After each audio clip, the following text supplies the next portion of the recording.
Hello, everyone, and welcome to the Weekend Take. I'm your host, Shawn Schaffer, and with me this week is Christopher Schiller. He's writer, director, entertainment attorney, and columnist for Script Magazine. How are you doing, Chris? I'm doing quite all right. Well, I want to thank you for joining me on this, the first episode of the Weekend Take. We're going to be looking at the first frame of the box office for 2019, and what we'll find is, a lot of it was more of the same this week. Minimal new releases in the theaters. Only one that we would consider a wide release, which was Escape Room, which had a respectable opening, but we'll get to that when we get to that film in the countdown. I want to thank you all for tuning in to the Weekend Take. What the Weekend Take is a weekly podcast that breaks down the weekend box office, but also looks beyond the numbers at the current topics and trends of the film industry.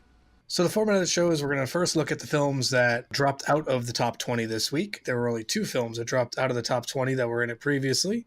Those films being Fantastic Beasts: The Crimes of Grindelwald, which last week was number 19 and dropped out of the top 20 to number 22 this week, and Welcome to Marwen from Universal, which last week was at number 14 and dropped out of the top 20 to number 21. Welcome to Marwen surprised me a little bit, and it had such a drastic drop. It drops roughly 70% in its third weekend in release, but part of that speaks to the theater drop. It dropped 350 theaters, which traditionally theaters are only obligated contractually to carry a film for the first 2 weeks of release, and after that it's up to their exhibitors in the theaters if they wish to keep the film. In Welcome to Marwen's case, it had a bit of a lukewarm opening weekend and a soft sophomore weekend, so it's understandable that some of the theaters would have dropped it. Yeah, it's a hard film to categorize, and so it's really difficult for the marketing to drive people to the theaters, especially if they have something else to see. So that's not so surprising,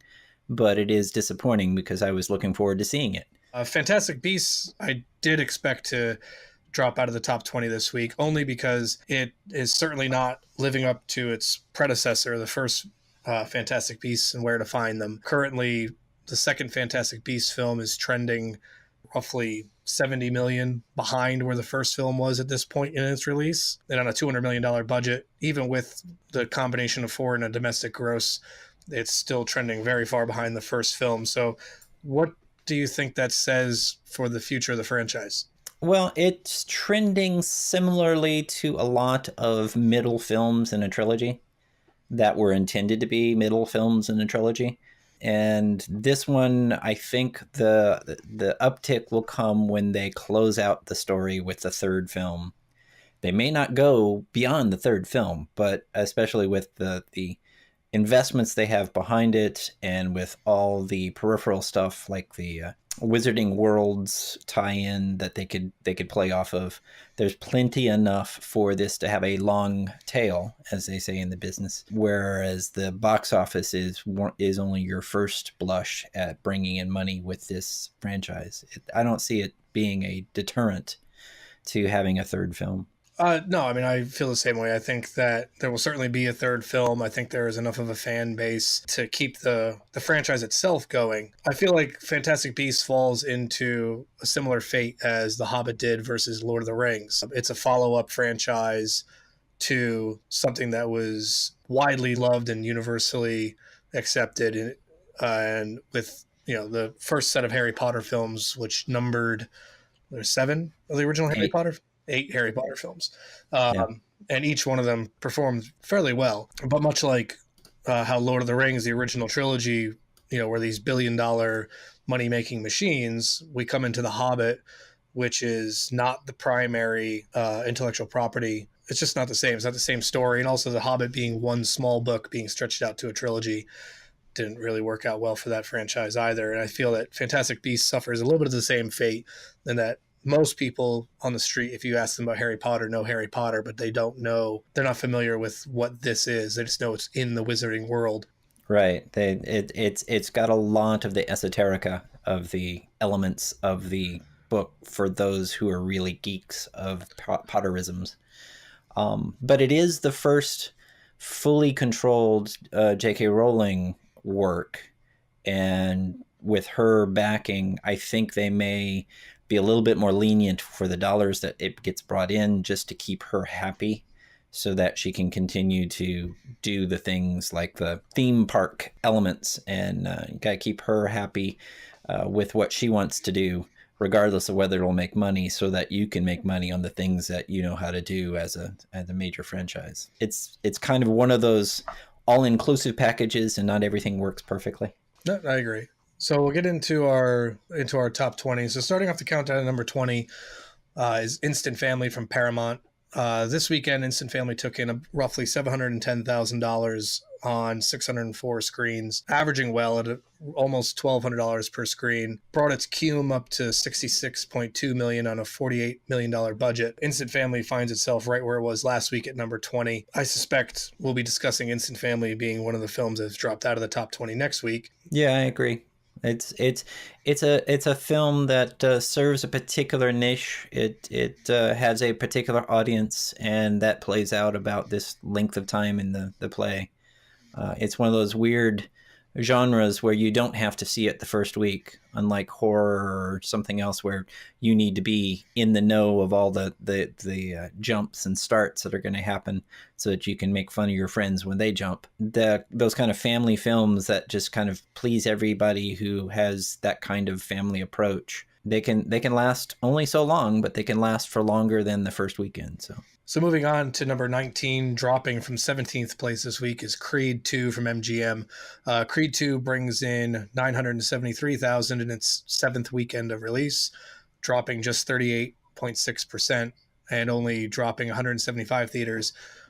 Creed 2 still boasts a roughly $1,100 per screen average, and it's brought its cume up to $114 million, which speaks very highly to the future and the health of this franchise, kind of mirroring that against the Fantastic Beasts franchise. Creed 2 finds itself surpassing its predecessor, the original Creed film, in box office gross, even when taking inflation into account. And as far as the pantheon of films in the Rocky/Creed franchises, Creed 2 finds itself firmly planted right in the middle. It's at number 4 right now amongst the 8 franchises of Rocky and Creed, respectively, combined at $114 million. It's creeping up on the original box office take of the original Rocky film from 1976, but taking into account ticket price inflation, Creed 2 is still roughly middle of the pack. It would be ranked 5th, which is probably where it'll stay because it has a very long way to go to reach number 4, which would be Rocky 2, which adjusted for inflation is nearly $300 million. But I definitely see this as a good indicator of the health of the franchise moving forward. Although that franchise will move forward without Sylvester Stallone as Rocky, as he reported earlier, shortly following the release of Creed 2, that he is retiring the character of Rocky following Creed 2. So I'm curious how that will work moving forward with a third Creed film, in that, is the attraction still going to be there to bring audiences to seats? Because here's Rocky Balboa, a character that we've all loved for over 40 years. And in his absence, will Creed 3 still be a film that you go see? Well, you've got a couple of parameters that are playing in the mix. One, you've got the 2 established roles of the wonderful lead actor they've got in it now. And you've got the performance of Black Panther as an example that African-American led films can bring in box office when they're given the backing and the support of the studios. So if they really want to make Creed 3 work without Sylvester Stallone, there is a path that they can follow, and there is a potential, if you look at the numbers the right way, that make it stand out and continue the series and become something else. Is the Creed franchise itself become its own entity that can self-support without the Rocky backing? It just has it as a historical element. It's still to play out, and we'll find out, but it's an interesting world to live in when you have that opportunity. So moving on to number 18 in the countdown, down from number 16, a bit of a surprise is Simba which is a foreign language film from India, which took in just over $1 million at 292 screens, which is a fairly respectable per theater average at around 3,400 per screen for a cume of 4.1 million. I don't know too much about this film. I do know that one of the theaters local to us is currently playing it, so it may be something to check out. Okay, that kind of a box office does indicate a trend that I have been seeing, which is the multiplexes that have numerous, I mean, the one local to us is 18 screens. It actually is dedicating quite a number of screens to the Bollywood films, which allows that kind of box office to start showing up on the charts, because these multiplexes are filling the empty screens with other fare than the normal ones that we would normally see in years past. So it doesn't surprise me that a quality film with an interesting story will show up out of the blue, because there are now venues that you can get a number of seats. Big box theaters chains have a lot of seats. Even when they're running their smaller theaters, it's still a lot more than the mom and pop theaters used to have, where these films would play. So you got an opportunity to get on the charts. So moving right along, we are now at number 17, and you can certainly tell that the holidays are over by our entrant at number 17. Down from number 10 is Dr. Seuss's The Grinch from Universal, which took in roughly $1.1 million on 1,600 screens, dropping 72%. Part of that is due to the fact that it did drop 933 screens down to the 1,622 screens. But the per theater average speaks for itself, roughly $715 per screen for a cume of $269 million on a $75 million budget. Successful, yes. Necessary, whole other topic of conversation. I'm still a huge fan of the original 1966 film. I tolerated and appreciated what they were going for in the 2000 Ron Howard film with Jim Carrey.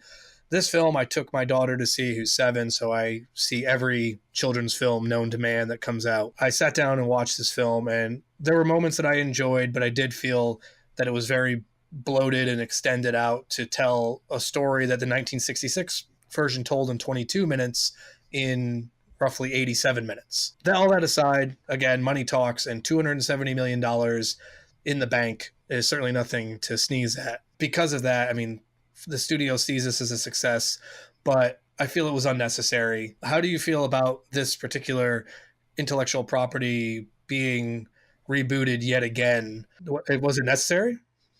Well, it harkens back to an old school approach to marketing, especially in the children's audience arena. And that's what Disney used to do, where every 7 years it would reissue its films. So a film would go through theatrical release back in the day when theatrical release was a big, big thing and you couldn't find it anywhere else. And then make a run. And then 7 years later, they would bring it back for a reissue, because they figured every 7 years you got a new generation of kids that haven't been exposed to this intellectual property. We can make more money off of it. We can extend this out into however long we want by always playing to the new 7-year-olds, the new 6-year-olds, the new 5-year-olds. There's always a new group of them if you wait long enough. And so revisiting a franchise that is reminiscent, the parents who are sitting in the theaters with their new children are reminded of when they went and saw that property. So there's that continuity, even if it's a completely different and not as good film. It's the thing that comes to mind for the kids to, I now have a Dr. Seuss that my dad had. It's a mentality that worked for Disney, and Disney's always good at marketing. So it's something that a lot of these studios are taking the opportunity to, let's revisit that. Let's that we own the property. How else can we make money on it? Yes, we could reissue the old 1960s, but it's only 22 minutes and those are hard to market. If we put out a new film every 10 years, we get a new batch of Blu-ray, a new batch of DVDs out in the market to be worn out by kids rewatching it over and over again and singing all the songs.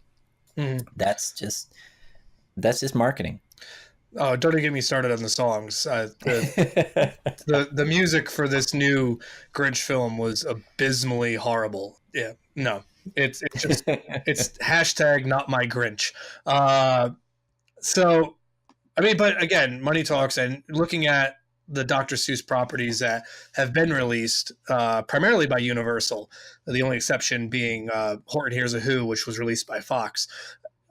It stands atop the mountain. At $269 million, it has outgrossed the Lorax, Horton Hears a Who, Cat in the Hat, and the last hurdle it had to cross was the 2000 Jim Carrey Grinch, and it did it on a fraction of the budget that any of them did. The only one that cost less to make was the Lorax. I don't think they'll be dumb enough to warrant making a sequel to it, but this does open the door, I feel, to other Dr. Seuss properties getting a similar approach. I would not be surprised to see a new Cat in the Hat down the road within the next 5 to 7 years, like you said, every 7 years. But moving on to number 16 on the countdown, and this film moved up from number 22, is On the Basis of Sex from Focus Features, which increased its theater count to 112 theaters, up 79 theaters from last week, which was its opening frame. It's now in its second weekend of release, averaging just under 15,000 per screen for a cume of 3.7 million, and this weekend taking in 1.6 million. I'm just glad to see Focus Features making movies again that I want to go see, because there certainly was a time period where the dark times of Focus Features, where they were kind of putting out films that were trying too hard to be a mainstream film and not what they were known for, which is these smart, art house films. Yeah, it's very heartening to see this film do so well. It was one that I was really looking forward to. Every year I go to the Telluride Film Festival to see the high quality films that are aiming their way towards the Oscar contenders or just really special films. And that was one of the films of the scuttlebutt of which ones could possibly come. It didn't actually go to Telluride, but it's one of those films that the quality of who put it together and how they put it together, what they were approaching and what they were the story they were trying to tell. I mean, Mimi Leder is a fantastic director who has definitely not worked enough in the industry, but everything she touches is really well done. And I'm very much looking forward to seeing it, and I am happy that it's got $14,920 per screen as it's starting to go wide. Anything over $4,000 per screen is a blockbuster in my mind. That means that when it comes to your area, you make a chance to go see it, because $4,000 a screen is pretty much a sold out screen in most small communities. So for it to be averaging that high, it's being well received, and I'm happy about it. And who would have thought that Ruth Bader Ginsburg was such a marketable entity in 2018? Because earlier there was RBG came out. Yep. There's not many people who get two movies made by separate entities made about them in the same year. So, I mean, who would have thought that was a trending thing, was Ruth Bader Ginsburg? Yeah, all the more power to her. She's a special lady and fascinating. I've seen RBG, and I even have the tiny plastic statue of her that they've just made right now. So, being a lawyer, I have a little predilection for judges, but still. All right. Well, moving on in the countdown to number 15, which stays right at 15, is Green Book from Universal, making 1.8 million on its 566 screens. Only a very small drop, 3.5% drop in this weekend, averaging 3,200 per screen for a cume of 35.2 million in its 8th week of release. I haven't had a chance to see. I've been interested to see it. I've read a lot of different things about it. I know that it wants to be a bit of a dramedy. It wants to have that effect, but the reviews are fairly mixed because, it's made by Peter Farrelly, which we all know is one of the Farrelly brothers who are responsible for so many kind of slapstick, odd comedies from the early aughts and late 90s up till now. But it's nice to see Viggo Mortensen on screen again, because I always enjoy his work, harkening back to the Lord of the Rings discussion. And Mahershala Ali is just a fabulous actor to play against. The two of their, I haven't seen it, but I'm sure the two of them in a scene together, in all their scenes together, is just fabulous acting on screen. Oh, I mean, without a doubt.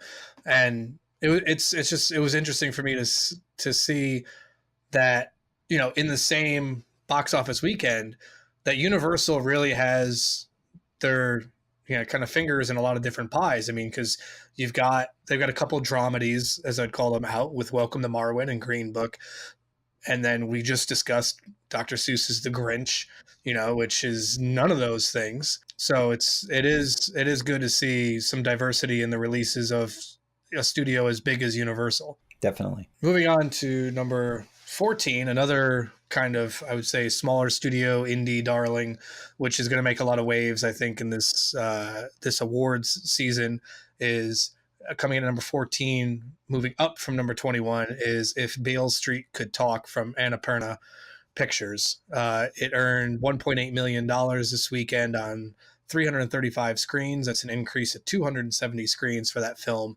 averaging 5,500 per screen for a cume of 4.4 million. Now, this falls into that category we were just talking about. If you can pass that bar of 4,000 per screen, it certainly makes it worth it to make the trip out to see it. Now, I know with awards season coming up, this is a very odd time of the year for the box office, because once nominations are announced, and tonight after the Golden Globes, and we know who our winners are, I suspect next week's box office to be a bit of a big shakeup, because I'm sure anything that was an award winner is going to get some theaters padded to their count, and we'll also see their per theater averages go up, because, well, now you've intrigued an audience as to, well, why was this an award winner? You know, what was so great about it? Why was this best picture, best director? And I think If Beale Street Could Talk is going to be one of those films that is going to see a really nice pad to not only its theater count, but its per screen average next week when we report. Yeah, and Barry Jenkins is a master director. He did Moonlight, and he's just got this wonderful approach to acting. It's enamoring the people who act on his films. And in fact, I witnessed a Twitter conversation between Barry Jenkins and Sally Field. Barry Jenkins was watching Cannonball Run and tweeted about Sally Field's acting in that film, saying it was marvelous and stellar. Sally Field tweeted back publicly that, you know, thanks so much. You've made my week, my day, my year. Anytime that you want to work together is fine. I'll even do it for scale. And then Barry Jenkins tweeted back, well, we'll definitely have to make this happen. And that conversation was liked by like 20,000 people at the time that I had seen it. So that's 20,000 immediate fans for a film that has yet to be made, but it can be done at a low dollar figure because everybody wants to work with this guy and make new movies with this guy. And Annapurna is the kind of distribution company and production company that loves to champion these kinds of films where people are there for the passion. They'll do it for a much lower dollar figure than they would normally be asking from Hollywood, and they'll put up with the low budget production issues you have to deal with, the fast turnaround, the short days, and be able to put out something of quality. And from everything I've seen, Barry Jenkins is continuing on that trip of making good quality material. So anything he comes out with, there are now people who says, oh, Barry Jenkins got a new film, I'm going. I don't even know anything about it. I don't know who's in it. I'm just going to be there. Yeah, I mean, my biggest hope for him is that this awards season that they properly announce his film as the winner and not as a goof, like with Moonlight. Definitely want to check that film out. I'm looking forward to see how the award season turns out for him this year. Yep. So moving on to number 13. Dropping from number 12 this week is The Favorite from Fox Searchlight, taking in roughly just under $2 million, 1.975, which is about an 18% drop from last weekend. It's in 771 theaters, which is just a drop of 39 theaters from the previous frame, for a cume of $19.3 million. Now, it's the seventh weekend of release and averaged $2,500 per screen. Sadly, I don't know, despite the cast attached to it. I don't know too much about this film. I know that Oh, Rachel Weisz and Emma I Stone do know it. Okay. I'm intrigued by it based on, and it's also like one of the only films that my movie pass will let me see on any given day because it's the only thing that they're showing. Yeah. Well, if you're familiar at all with Yorgos Lanthimos's works, he did The Lobster. He's done several other films. They're very odd, dark comedy kind of approach to filmmaking. And he's one of these filmmakers that I'm going to quote Peter Bogdanovich. He's one of these directors that jumps up and down in front of the or in back of the camera saying, look at me, look at me. You know, you can't avoid knowing that this is a directed film by this guy. If you like his films, this is right up that alley. I personally dislike his films, but I did see this film when it played in the festival circuit. And I am happy that I saw it because all three of the leading ladies did stellar work.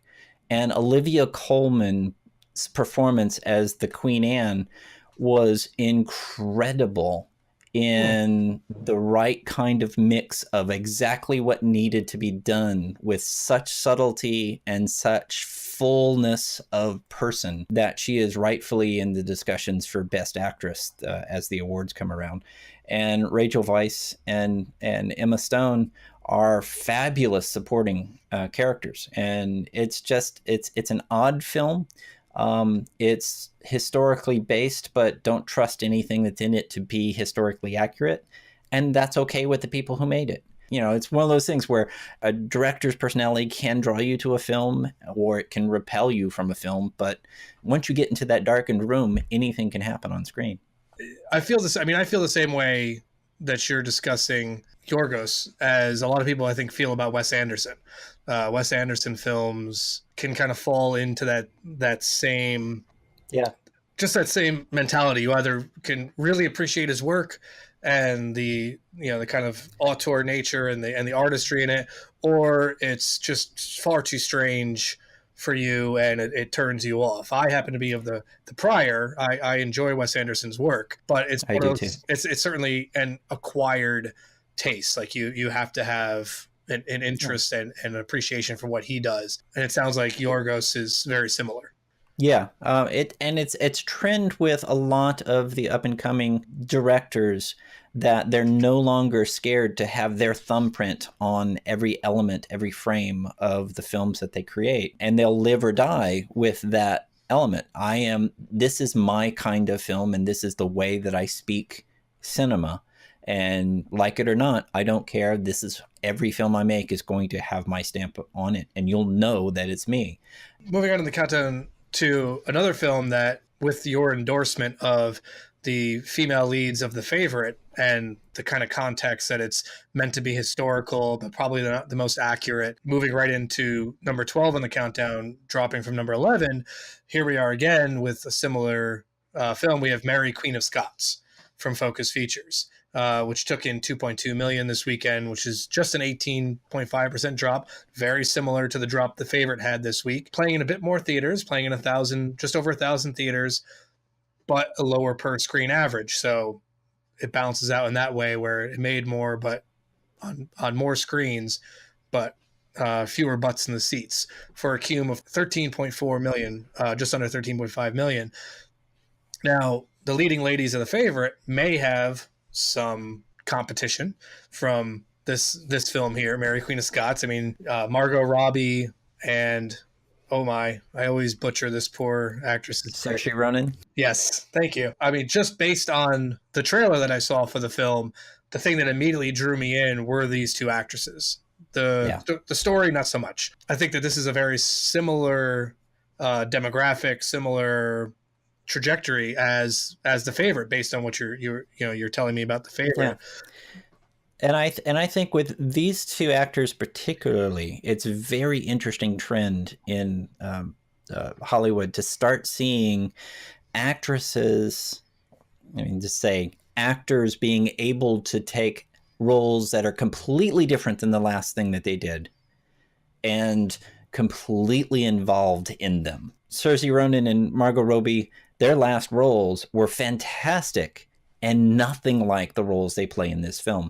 And that's okay, and that's acceptable by the public. They are coming to see it, as shown by the box office results.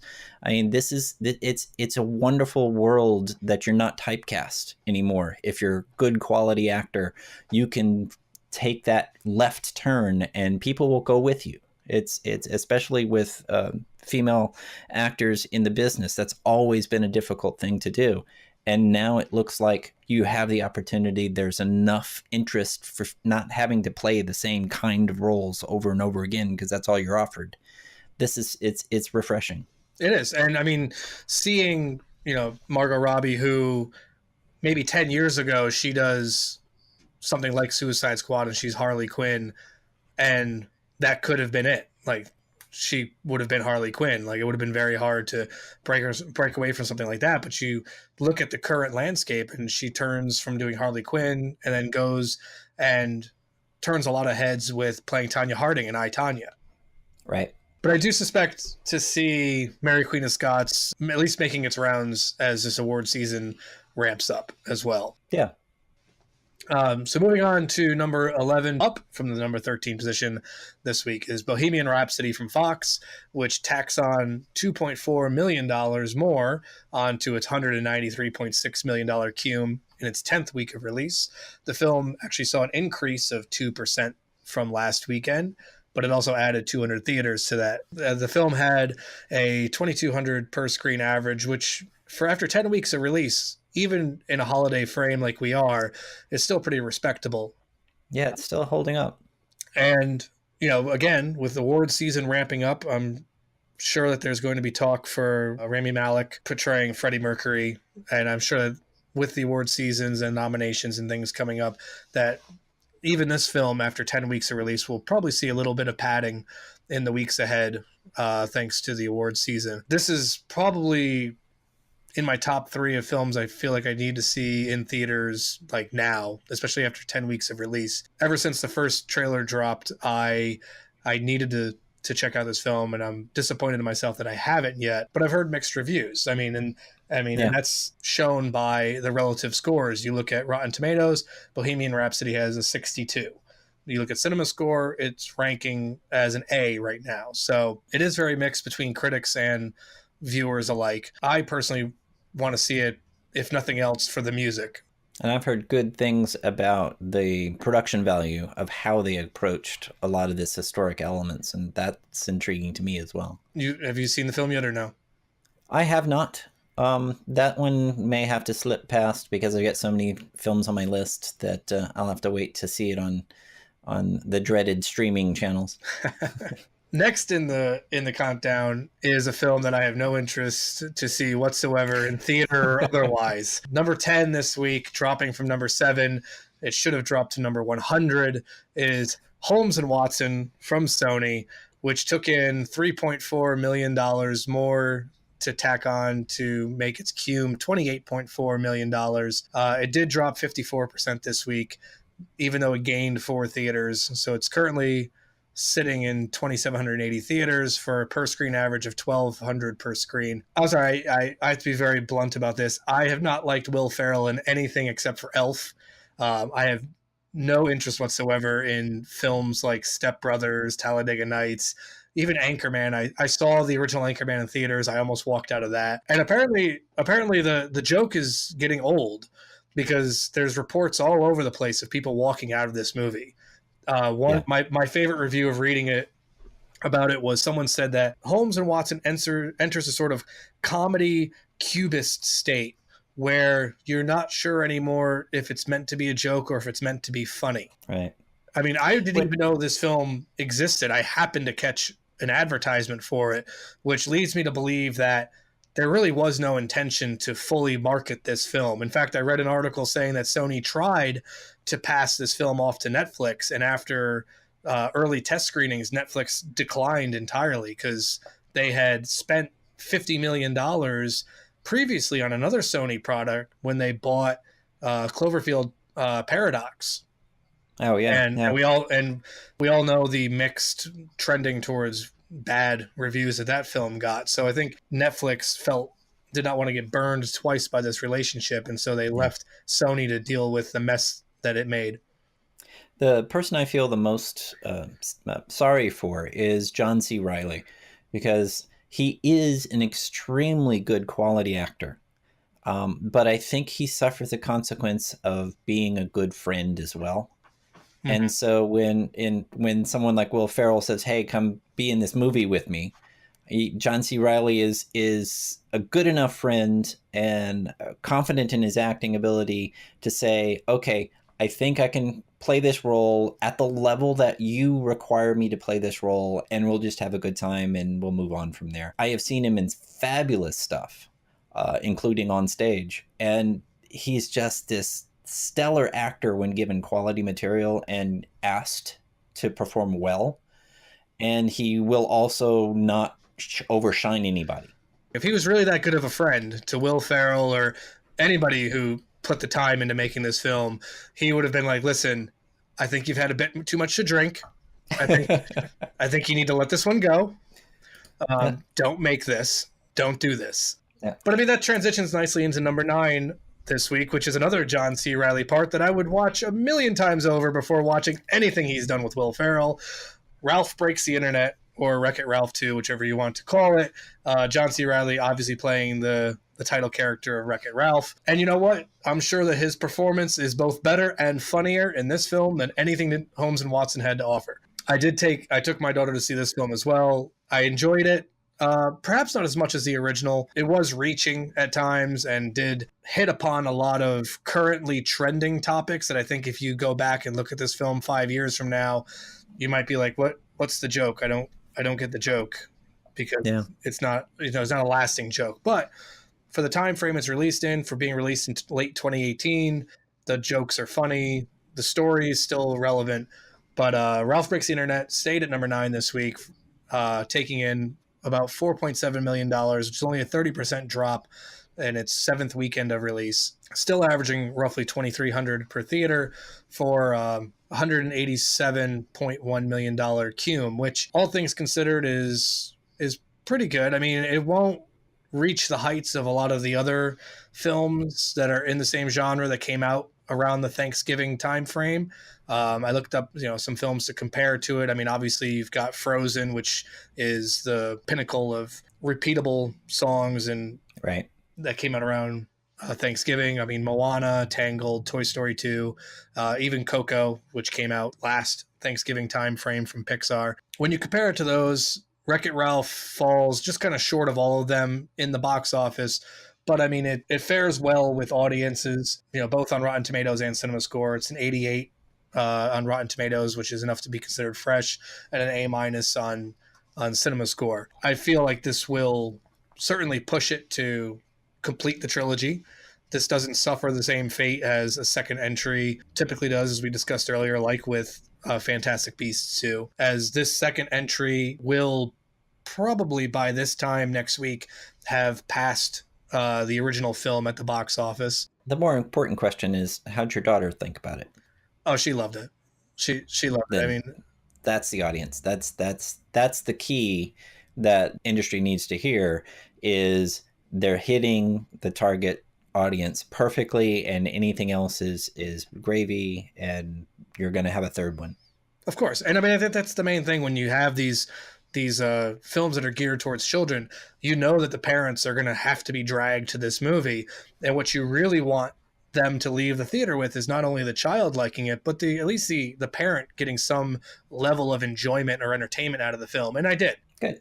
So moving on in the countdown to number 8 is Second Act from STX Films, taking in $4.9 million in its 3rd weekend of release, just a 33% drop, averaging just under $2,000 per screen for a $32.9 million cum. For this film, I definitely feel like this film in particular is playing to a demographic that doesn't have anything else to see right now. So I think this film got a really good release time frame. The film itself is not being appreciated universally, scoring only a 38 on Rotten Tomatoes and a B+ at CinemaScore. But if you're looking for a date movie, that's your option. Yeah. Yeah, and Jennifer Lopez is one of those people that I love her acting ability. She doesn't always, she's not one that can take the left turn. She's got to do the jobs that she's been offered. I mean, I've loved her since I saw her in Made in Manhattan, a very unappreciated film that she just turned in a fantastic performance. And I haven't yet seen her have the opportunity to live up to what I think she can perform. I saw this, was in the theater, was the first time that I saw that it was a film. So it was not promoted in a manner that was hitting any of the places where I would normally see trailers. And if I'd have been prepared, I would have gone to see it immediately because I'd been prepping up to see a new Jennifer Lopez film. And I just missed it. So it's possible that they don't know how to place her in films and get the audience that would be willing to see her if you knew that you were part of their audience. But I definitely don't fit a demographic if someone's drawing a picture of a Jennifer Lopez fan of acting, but I am. Mm-hmm. So somebody's not drawing the pictures right for some of these things. And I think that's one of the issues with a lot of films and filmmakers and actors involved is that they are much better than the stuff that they're given. So I propose out there somebody put together a Jennifer Lopez and John C. Reilly film, and I'll go see it. An interesting dichotomy here between Second Act and Holmes and Watson. Both films were films that were completely underrepresented in terms of marketing. Yes. But you look at what each film has done and what each film costs to make, and there's a huge difference. I mean, so Holmes and Watson has a reported budget of $42 million and has so far made $28.4 million. That number will drop incredibly after this weekend because this will be the end of the 2-week contractual obligation. Second Act, on the other hand, is already in its third weekend of release, and it only dropped 84 theaters. And Second Act has so far cumed $32.9 million, but on a $16 million budget. So a budget that's nearly 1/3 the budget of Holmes and Watson. It has already made more than Holmes and Watson. And to see how each one has done, I think speaks highly to the genre of film that Second Act is versus Holmes and Watson. And as you mentioned, the talent attached to it. I feel like Jennifer Lopez still has a bit more of a built-in fan base to see her films than perhaps Will Ferrell and John C. Reilly do, only because their formula has been done over and over and over again, and it isn't a left turn. It's the same thing, just in a different setting. Right. And the difference in the marketing is they're both underrepresented in marketing, but one of them is Sony and the other company is STX Entertainment. And they don't have the same pocketbooks. So STX Entertainment probably did as much marketing as they possibly could for this film, being a limited funded structure compared to the rest of the studios. And Sony probably just said, why bother? Mm-hmm. And that's it's the same result, but a completely different perspective. Yeah, I mean, Sony, $42 million to Sony is a drop in the bucket, whereas I'm sure $16 million for STX is the lion's share of what they have to work with. And so this had to work, I think, for STX. And it did. It did. I mean, just look at the, like I said, look at the numbers. So moving on to number 7 of the countdown, down from number 6 is Vice, another entry from Annapurna into the countdown this week, making $5.8 million this weekend, which is about a 25% drop. It added some screens this week, 92 screens, to bring its screen total to 2,534. It had a just under $2,300 per screen average for a cume of $29.7 million. It's in its second weekend of release. So this film, obviously a biopic of former Vice President Dick Cheney with leading man Christian Bale, who really can be a chameleon. And the things he puts his body through for a role just continues to amaze me, and just how he can envelop a character. Particularly, you look at something like The Machinist, which I feel not a lot of people know, but just the physical change that he went through for The Machinist was downright scary. So I mean, that's who Christian Bale is, and perhaps it's a bit much for any normal human, but as we've learned, Christian Bale is now no normal human. He's Batman. I am interested to see his portrayal of Dick Cheney, though I may not be the biggest fan or have the largest amount of interest in seeing a film about Dick Cheney. I would see this film solely for Christian Bale's performance in it. Yeah, I've been a Christian Bale fan ever since I first saw him in Empire of the Sun, Mm-hmm. where he just embodied that character, and he is fully vested in every character he's played on screen. He's an incredible talent, and he's one where you give him anything of quality and you just step back and watch, because he's just going to master it, and he will put everything that's necessary into the part. So I agree. His name alone is enough to attract someone like me to go to check out Vice. Speaking of name alone, we move on to number 6 in the countdown, down from number 5, and we have The Mule from Clint Eastwood from Warner Brothers, which took in $9 million this weekend, a drop of about 25%, though it did also add screens, brought its screen count up to about a little over 3,200 for a per screen average of 2,800 and a cum so far of $81.1 million on a $50 million budget. Now, The Mule's in its 4th week of release and is another one of those films that will certainly be looked upon during this award season, as Clint Eastwood is kind of a perennial entry in award season whenever he puts something out. This is also in that top 3 films I mentioned earlier that I feel like I need to go see. How about yourself, Chris? Have you checked out this film? Is this on your watch list? I haven't checked it out. This is one of those films that I've noticed a trend of a lot of the older actors basically taking a last turn on the dance floor. And The Mule is, it's Clint Eastwood sitting on the screen most of the time. Robert Redford just did one recently, The Old Man and the Gun, mm-hmm. where he even felt like it was his swan song kind of thing. This is my last role. I'm just going to have fun and be the old Robert Redford. Just before he died, Burt Reynolds did the exact same thing, where he played a very old actor doing his last spin on things. And even Sam Elliott did a role that was, I'm an old actor, I'm gonna be on the screen and just be me, kind of playing me on screen, and kind of wink and nod to his entire history of acting. It seems like there's a genre now for your last dance acting role, and they're taking them on as kind of like, this is how I want to go out. All right. Now, but do you think this is it? Is this Clint Eastwood's last role?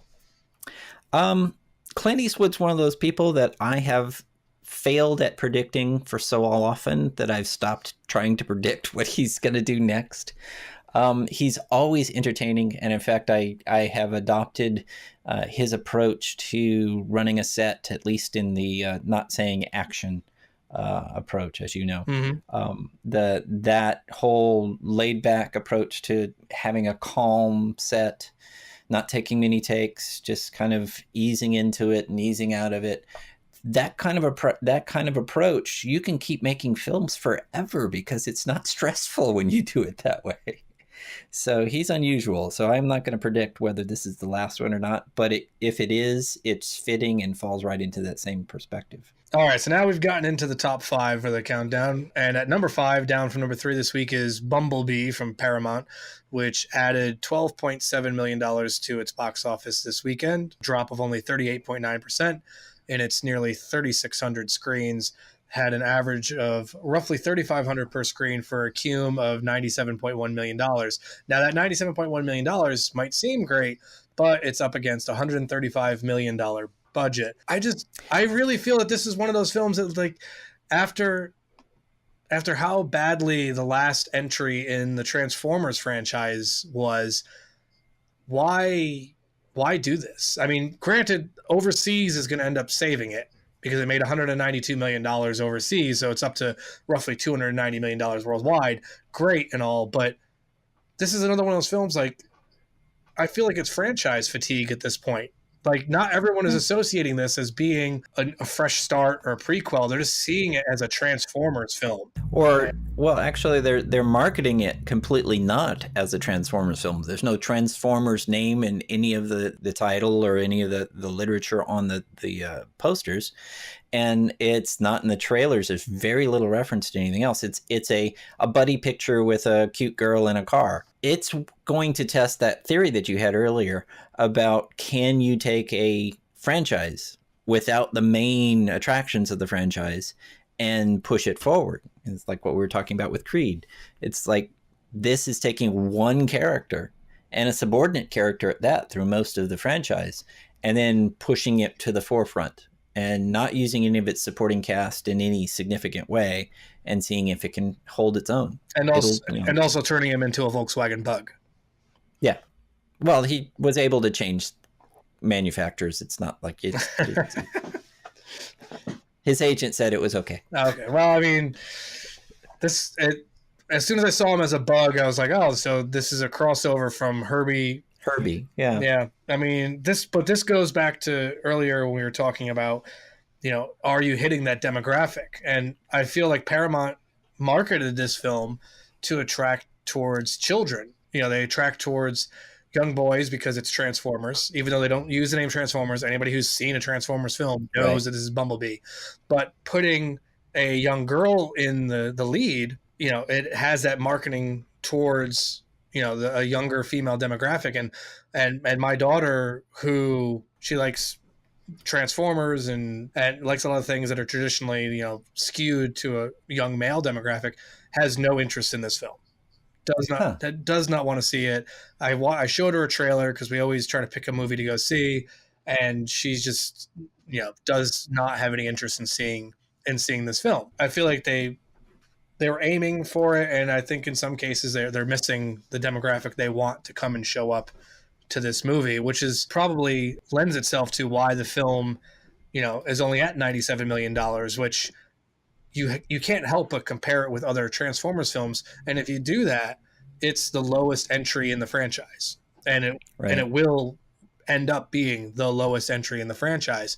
So is Bumblebee going to suffer the same fate that Solo did? Is this going to be the end of anything that tries to spin off of the primary universe of the Transformers? Like, we're not going to get a Starscream, film next, or?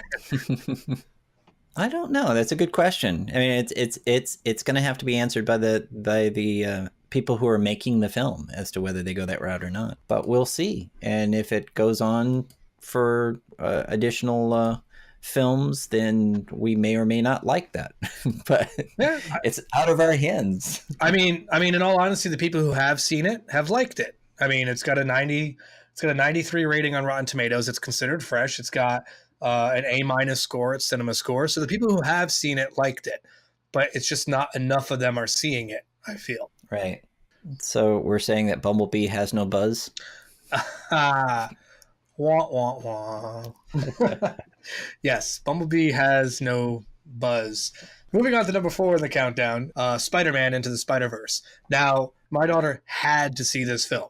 So I took her to see this film last week, and we both thoroughly enjoyed it. I mean, good. It's visually, it's an incredible film stylistically. The story's good. I got a little worried 15 minutes in that it was going to be a little too grown for my daughter, who's 7, because, not to spoil anything for anybody, but in the first 15 minutes, they kill Peter Parker, which is part of what spawns this multiverse. But to have to watch Peter Parker, to have to watch Spider-Man die at Kingpin's hands, I was really worried was going to set a very dark tone moving forward that was going to take my daughter right out of the movie.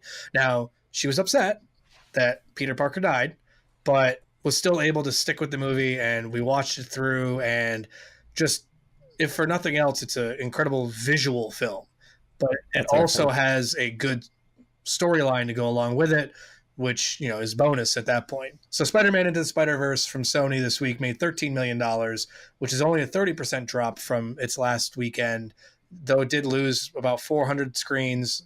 So now it's down to 3,419 screens. Per screen average of $3,800 per screen for a cume of $133.8 million on a $90 million budget. Looking at that with foreign and gross involved, it's up to $275 million worldwide on that $90 million budget. But this is another one that it's a Spider-Man movie. So you have to look at it as a Spider-Man movie. And at the box office as a Spider-Man movie, it's not going to reach the levels that really any of the previous live action Spider-Man movies reached at the box office. It's just not going to reach those numbers. But that's not to say that it's not a good film and isn't worthy of a sequel, which they've already discussed. I don't believe it's gotten an official green light yet, but it's the ability is there to take this story onward, because it does give a very open ending to continuing the franchise. And with so many iterations of Spider-Man in the film, you could take it any number of places, which, by the way, my favorite voiced version of Spider-Man is the noir Spider-Man, who's voiced by Nicolas Cage and does a perfect film noir voice for Spider-Man. Yeah, I'm definitely looking forward to seeing it because I'm a big animation geek. And in the animation world, it has gotten rave accommodation for its approaches and its execution. So I'm very much looking forward to seeing it. Yeah, I gotta say though it may not make the same box office that a lot of the live action Marvel Spider-Mans have made, I guess I'd have to say it's up there with, I felt that when Homecoming came out, that was probably my favorite Spider-Man film since Spider-Man 2 in the Sam Raimi trilogy. I'm just going to forget that the Amazing Spider-Man films ever happened, and most people should. So moving on to number 3 at the countdown, down from number 2 this week, is Mary Poppins Returns from Disney, Buena Vista, making $15.7 million, which is a 44% drop from its last week. It held steady at 4,090 screens, has a 3,800 per screen average, and it's brought its cume up to 138.7 million on a $130 million budget. It's in its third week of release, so to see no drop in theaters, it shows a lot of confidence in the film to continue to perform in the weeks ahead. It's another one of those films that I'm not sure we needed to revisit this property. I felt that Julie Andrews in the original was great. I didn't think we needed a sequel. I'm sure visually it's got a lot of great things going on, but I feel like visually it's also, based on the trailers I saw, visually it's a lot of rehash of what made the original so good. The kind of live action animation, hybrid, and interaction between the hand-drawn animated characters and the live action characters. But, I'll certainly hold judgment until I see it, and given it's a family film, I'll definitely be seeing it because my daughter does want to see it. I mean, do you have an opinion on Mary Poppins? Well, you know me, I have opinions on everything. But I think this is one of those cases where the timing of release is specific to not what it's up against this week or the last 2 weeks, but what's coming in the next few weeks, which is pretty much nothing new as we go into the award season. So Mary Poppins was scheduled and seems to have the legs to be able to hang around at the box office for a long time. And that was the intent, and it seems like it's going to be able to sustain that. Mm-hmm. No, I agree. I mean, it was a great time frame to release the film because, much like Second Act, there's nothing that really caters to the same demographic that's going to play as strongly as those films will. There's other family films out to compete with Mary Poppins Returns, but they've been out for so long that most of the families have already seen them, and now there's just Mary Poppins. And now we're up to number 2, which is the only new entry of the week for wide release, and that's Escape Room from Sony, which took in $18 million on just over 2,700 screens for a per screen average of $6,625. And on a $9 million budget, to already have made your budget back in the first 3 days of release is rather impressive. But again, this is another one of those films that it has nothing to compete against. It's the only one of its kind. It's the only one of its kind out right now. Did it make that much money because the hype and the buzz was that good, or because it has nothing to compete against, or is it the only game in town and people who have an itch to scratch go see it? Well, there's definitely no incredible stars that would be pulling people into the theaters. It is a genre film made for a genre film's budget size. So from a business perspective, it's a calculated approach to, let's make a film at this budget range, release it during this period of time, which usually doesn't have a film like us. So we'll get everybody who wants to see a film like this will have to come see us. I mean, and then we'll market it just enough to let people know it's here, but not enough to actually knock on doors and get new people in. But I feel like Sony put more budget, more marketing into this than they did Holmes and Watson. Well, maybe they said we've got a few extra dollars that we don't want to spend on Holmes and Watson. Let's throw it in an escape room. I mean, that kind of a conversation can happen in a big enough institution where you're looking at all the different things you have to market at the same time. And you are competing with yourself, so it's usually not expected that you would do that, but who's to say it's not something that enters into their minds as they're setting things up. If I were Sony and I'm sitting there looking at, well, I spent $9 million to make this film and I spent $42 million to make this film, like I would put the effort into marketing the crap out of the $42 million film, because even if I can get enough suckers to show up the first 2 weeks based on my marketing to try and make my money back, and Escape Room only does a lukewarm business, I've got a better chance of still profiting off Escape Room and cutting my losses on Holmes and Watson. And instead, they feel like they took a completely different approach and threw a bunch of money at marketing Escape Room, because I saw a lot of advertisement for Escape Room and nothing for Holmes and Watson. Yeah.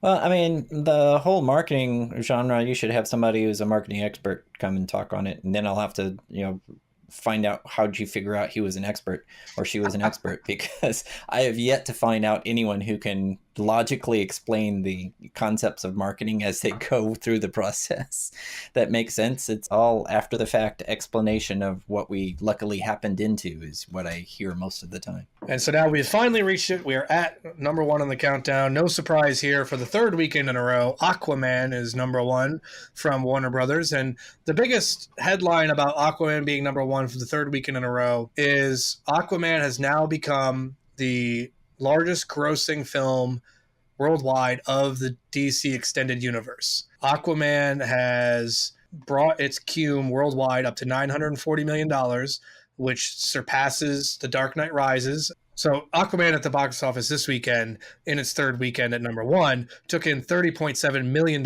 which is a 41% drop from last weekend.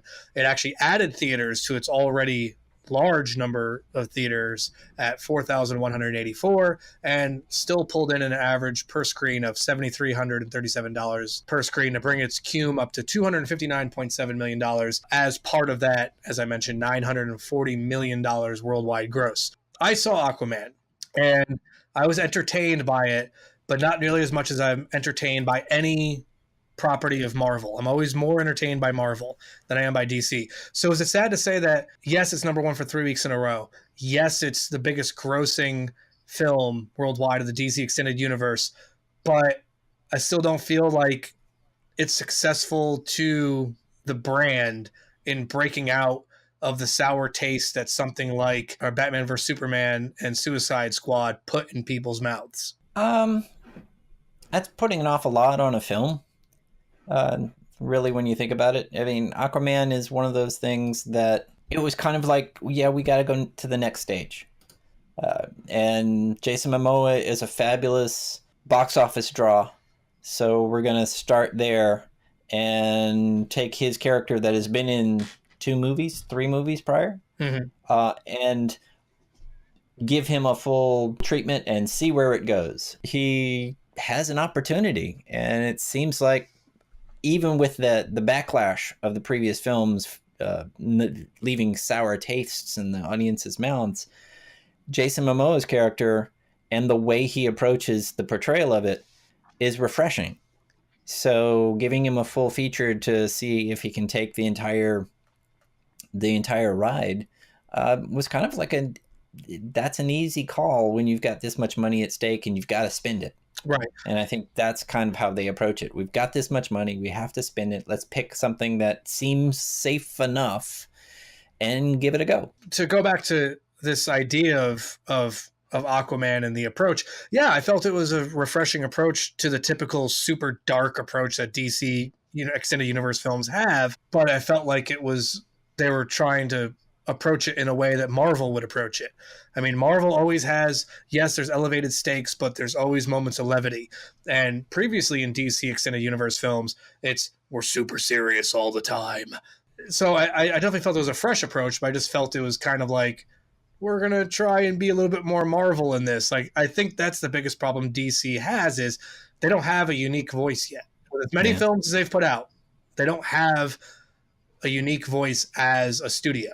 Yeah, well, DC's not that old as a filmmaking studio, so they're still feeling their oats and figuring out who they are and what they can and can't do, and how to differentiate without going so far off the mark that they don't want to go the route of the Universal monster structure, which killed itself with its first film. You're referring to what the Tom Cruise's The Mummy? Yeah, that we don't talk about that film. That was supposed to be the start of an entire DC Marvel style structure, going back through all their catalog of monster movies, and nobody talks about that idea. No. As far as I'm concerned, the only Mummy movie made had Brendan Fraser in it. So now looking at this idea that, okay, Aquaman has taken its seat at the throne, no pun intended. Oh, you intended it. Oh, yeah, I did. I admit it. Of being the largest grossing DC Extended Universe film worldwide. But looking at domestically, yeah, it's surpassed Justice League. And I think that's all it's really going to surpass. I mean, it might surpass Man of Steel, not with inflation considered, but I think it'll surpass Man of Steel. And so what do you think that says to the fact that it certainly won't reach Wonder Woman? It's not going to touch Wonder Woman. No. But I mean, what does that say? Like, to know that 70% of its box office gross is coming from overseas, 72.4% to be exact. So what does that say to the way that American audiences are receiving these DC films versus the rest of the world? Well, there is several people who believe in a theory that the United States is, quote, 20 years ahead of the rest of the world in its cinematic appreciation. So when we sour on an idea, you can still find audiences in several other countries around the world. Now, that 20 years probably has shrunk a bit from when it was stated back in the 80s or prior to that. But if you're looking at making films and it takes 3 years to make a blockbuster from start to finish, you still got 2 more iterations of blockbuster. And if you cater to the international market, whatever that happens to be, as your domestic market dwindles and shrivels, you just shift that marketing over to the international side, and you can still make the money that you intended to make for the next 6 years. And most executives in Hollywood only have a 7-year span of the job that they're in. So that takes their entire career at that company. So who cares about the future? At the same time, though, like, American audiences gobble up Michael Bay films and Fast and the Furious. And granted, the rest of the world does too. But, like, we really love us some fast cars. So, I mean, are we really that far ahead in our cinematic taste, though? Well, with every generalization, it falls down on the specifics. But for a lot of the, especially genre-structured approaches to things, you'll find that certain things that have fallen out of favor in the United States still can play elsewhere. All the Dirty Harry kind of films in the 70s, they hit fast in the United States, had a play, and then they stopped kind of being made here, but they got picked up in Italian cinema, they got picked up in Japanese cinema. All the structures were the same, and they found their audiences elsewhere that hadn't tired of them. And so the fact that everything is faster and the entire schema of how quickly things pop up and disappear has ramped up as the internet has made everything ubiquitous, and you can't take something on a road trip without somebody learning about it. All that said, there's still a bump and a wave that you can ride. If you follow the right path, you can take a concept or a genre and ride it through its entire lifespan around the globe. True. Yeah. At least in theory. Well, and talk about these bumps and waves. So on a related note, it's unavoidable right now to go anywhere and not hear about, Birdbox and on Netflix, and hear the numbers that, 45 million people watched it in the first 7 days of release. And since we are primarily talking about a box office show, I'm curious what your thoughts are, and we'll make it quick because we're wrapping up. What your thoughts are on something like how the success of something like Bird Box and the amount of eyeballs that watched it translates to not only how films get exhibited moving forward, but also if that is going to start being continue to be more of a path that films will choose to go. Looking at the numbers really quick, there were 12% fewer films released in theaters in 2018 versus 2017. A lot of things are moving towards streaming. Looking at something like a Bird Box, some of these films that are on the fence, like marketing wise, like the fact that Sony tried to pawn off Holmes and Watson to Netflix, does that become a viable option for films outside of theatrical distribution? Well, I think, and this is something that I've actually written about recently, which will come out soon, an article about taking the medium into consideration when you're creating the materials that you're starting. Film in concept isn't shot on film anymore, but we still refer to it as film. Theaters in concept is the place you go to see movies, but most people don't go see movies only in a theater. Mm-hmm. I was reading a statistic recently that those people who see an awful lot of movies on Netflix also see an awful lot of movies in the theater. They're one and the same audience. It's one of those factors that as a creator of entertainment content, you can now think, what's the best way to reach the audience that this story can best say its speech in? Where can it be found by the most people who would be interested in finding it? It's no longer I have to get a theatrical release or it's dead. So it's opening up opportunities that are now no longer the secondhand opportunities or the cast-off opportunities. These are mainstream alternatives. And you think of it from mainstream alternative viewpoints, you can sell a story in the perfect medium for the story. You don't have to fit the story to match the distribution pattern. Fix the distribution pattern to match the story you've got, and you've got the way to sell it. Do you think it works the other way? Now, Bird Box, 45 million views in the first 7 days. Does that translate to, let's say Bird Box opted not to go Netflix and go theatrical? 45 million eyeballs still see that movie or no? That's a good question. I personally think that it would have been not as successful, but I also think that it's a derivative type of film structure. Based similar, it's a film that seems to be, from an outside perspective, just the second stage of that movie where everybody had to be quiet. Yeah, it's that's why when I first heard about it, I was like, oh, it's a quiet place, except we're going to take away a different sense. The Quiet Place was a theatrical release and a surprise. Bird Box was a streaming only release and a surprise at how successful it is. I think it's the concept of limiting your senses and experiencing the world in a scary environment is hot right now. And wherever it's being offered, you're going to find an audience for it. Now, streaming has immediate audience available first day. As many people as want to can stream it first day.